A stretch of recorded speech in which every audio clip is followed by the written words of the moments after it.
हम अक्सर सोचते हैं कि हमारी दुआ क्यों नहीं सुनाई देती और हमारी प्रार्थनाओं का उत्तर तुरंत क्यों नहीं मिलता। लेकिन सच ये है कि दुआ कभी बेकार नहीं जाती। उसका जवाब हमें हमारे समय पर नहीं बल्कि ईश्वर के सही समय पर मिलता है। कभी जो चीज हम मांग रहे होते हैं वो हमारे लिए सही नहीं होती, इसलिए ईश्वर वही देते हैं जो हमें वास्तव में चाहिए। जैसे माँ बच्चे को चाकू तुरंत नहीं देती, किसान को बीज बोने के बाद तुरंत फसल नहीं मिलती, वैसे ही हमारी प्रार्थनाओं का उत्तर भी समय लेकर आता है। दुआ और कर्म का गहरा संबंध है। सिर्फ दुआ से जीवन नहीं बदलता, बल्कि दुआ और मेहनत मिलकर चमत्कार करते हैं। बिना प्रयास के बदलाव की उम्मीद वैसी ही है जैसे बिना हल चलाए फसल की आशा करना। ईश्वर तभी हमारा हाथ पकड़ते हैं जब हम खुद पहला कदम बढ़ाते हैं।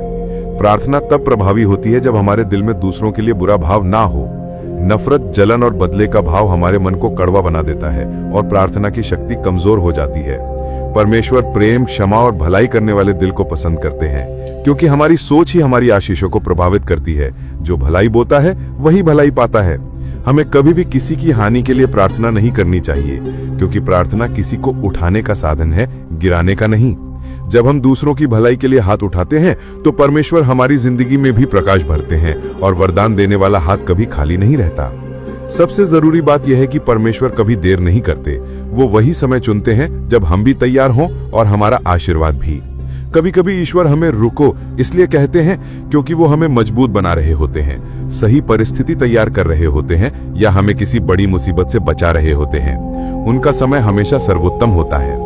जब उनका समय आता है तो बंद दरवाजे अपने आप खुल जाते हैं, असंभव रास्ता बन जाता है और हमारी दुआ आशीष बनकर हमारे सामने खड़ी हो जाती है।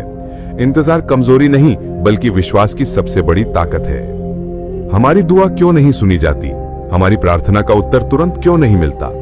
हम सब कभी कभी ये महसूस करते हैं कि हमारी दुआ, हमारी प्रार्थना तुरंत क्यों नहीं पूरी होती।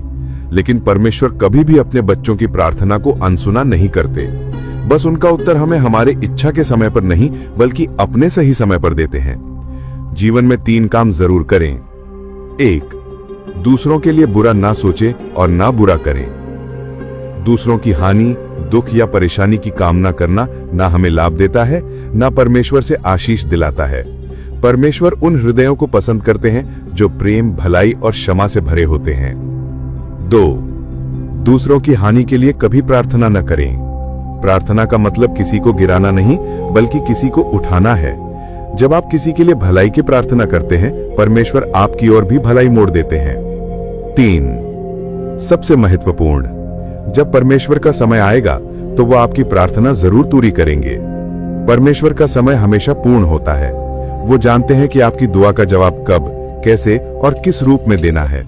उनका समय भले देर से लगता हो, लेकिन वो समय सबसे उत्तम होता है। यदि आपके मन में कोई और विषय है तो कमेंट बॉक्स में जरूर लिखें। यदि वह विषय बाइबल से संबंधित होगा और दूसरों की भलाई के लिए होगा तो आपको उस पर वीडियो जरूर मिलेगा। इस संदेश को ज्यादा से ज्यादा शेयर करें, लाइक करें, कमेंट करें और सब्सक्राइब करें।